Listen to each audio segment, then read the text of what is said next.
రాయ్పూర్లో అమిత్ షా ఆవాజ్ 10 రోజుల్లో కర్రెగుట్టలో అలజడి. భారీ ఎన్కౌంటర్లో 5గురు మావోయిస్టులు హతమయ్యారు. మావోయిస్టు ముక్త్ భారత్ సాకారమే లక్ష్యంగా ఆపరేషన్ కగా 2 బుల్లెట్లా దూసుకొచ్చింది. కాల్పుల మోత, స్తూపాల కూల్చివేత వెనక సందేశం, సంకేతాలేంటి? మావోయిస్టు ముక్త్ భారత్ కు ఇక గడువు కేవలం 40 రోజులే. ఆలోపే టార్గెట్ ఫినిష్ చేసేలా ఆపరేషన్ కగా 2 దూసుకురానే వచ్చింది. 5,000 మంది పైగా సిఆర్పీఎఫ్ బలగాలు కర్రెగుట్టలను జల్లెడపట్టాయి. భారీ ఎన్కౌంటర్లో 5గురు మావోయిస్టులు చనిపోయారు. ఒకవైపు వరుస ఎన్కౌంటర్లు, మరోవైపు జీవన స్రవంతి ఆఫర్లు. ఇప్పుడు మావోయిస్టుల ఐడెంటిటీని సైతం స్మాష్ చేసేలా థర్డ్ ఫేజ్ యాక్టివిటీకి పదునెక్కింది. నామరూపాలు లేకుండా మావోయిస్టుల స్తూపాలను కూల్చేస్తున్నాయి పోలీస్ బలగాలు. మహారాష్ట్ర గడ్చిరోలిలో ఒక్క రోజులోని 44 స్తూపాలను, స్మారక నిర్మాణాలను కూల్చివేశారు.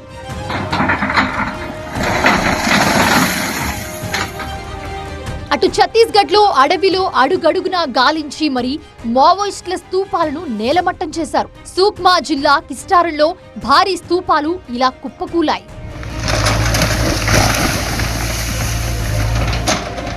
సమయం లేదు మిత్రమా, సరెండరా, ఎన్కౌంటరా, ఇక చాయిస్ మీదేనంటూ ఈ నెల 9న ఛత్తీస్గఢ్ లో బుల్లెట్ ఆవాజ్ దూసుకొచ్చింది. సరిగ్గా 10 రోజుల్లో కర్రెగుట్టలో కాల్పుల మోత.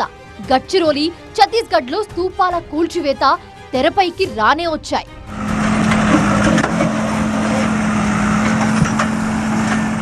మావోయిజాన్ని శాంతి భద్రతల సమస్యగా కాదు, అభివృద్ధికి ప్రతిబంధకంగా చూడాలన్నారు కేంద్ర హోంమంత్రి అమిత్ షా. జనజీవన స్రవంతిలో కలవండి, వికసిత్ భారత్ లో భాగస్వాములు అవ్వండని మావోయిస్టులకు పిలుపునిచ్చారాయన. గడువులోపు మావోయిస్టు ముక్త్ భారత్ మిషన్ ను ఫినిష్ చేస్తామని క్లియర్ కట్ గా చెప్పారు. ఈ సమస్య ఐడియాలజీ के साथ समस्या का समाधान बंदूक से निकलता है जो भारतीय संविधान का स्पिरिट नहीं है. అలా ఆవాజ్ వచ్చిన 10 రోజుల్లో ఆపరేషన్ కగా 2 అలజడి రేపింది. కుదిరితే బాంబుల మోత, లేదంటే స్తూపాల కూల్చివేత అన్నట్టుగా 18 సిఆర్పీఎఫ్ C-60 బలగాలు అడవి బాటలో కదం తొక్కుతున్నాయి. ఛత్తీస్గఢ్, మహారాష్ట్ర, ఒడిశా, మధ్యప్రదేశ్, తెలంగాణ మావోయిస్టులు భారీ సంఖ్యలో సరెండర్ అయిపోయారు. మావోయిస్టు ముక్త్ తెలంగాణ మిషన్ దాదాపు పూర్తయినట్టేనన్నారు డీజీపీ శివధర్ రెడ్డి. తెలంగాణ సర్కారిచ్చిన పిలుపుతో చాలా మంది జనజీవన స్రవంతిలోకి వచ్చారన్నారు. తెలంగాణకు సంబంధించి మావోయిస్టు అగ్రనేతలు గణపతి, దేవ్జీ సహా మొత్తం 15 మంది మాత్రమే మిగిలి ఉన్నారన్నారు.